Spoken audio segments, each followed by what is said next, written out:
Kape now? Acidic later. Naghanap ka ba ng outdoor cafe na IG worth pang malakasan yung vibes at affordable yung presyo? Try ninyo itong Cafe Pedro na matatagpuan sa Florida Blanca Eco Park, Pampanga. Open sila daily from 5 p.m. to 10 p.m. at meron rin silang branch sa Guagua, Pampanga. Pagbungad mo pa lang, napaka-inviting and cozy ng vibes. Retro ang datingan, yung feeling na mapapatambay ka ng matagal.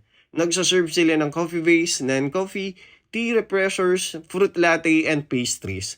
Nakailang balik na kami dito at syempre na-miss namin ni Mrs. yung mga signature nila. Tulad nitong Cafe de Pedro, that reminds me of my first time here. Same pa rin yung sarap at yung sipa ng kape nito. Itong Choco de Pedro naman, medyo parang nag-iba na yung lasa. Mas nangingibabaw yung pagka-milky nito. For me, recommended ito para sa mga bata. Itong Red Veris Tea naman ay refreshing and fun dahil every sip mo ay may bursting flavor ng popping baba, adding a sweet surprise.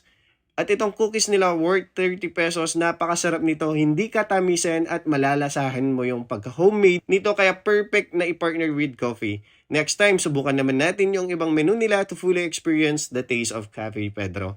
Meron rin mga ibang stall dito na pwede ninyong subukan.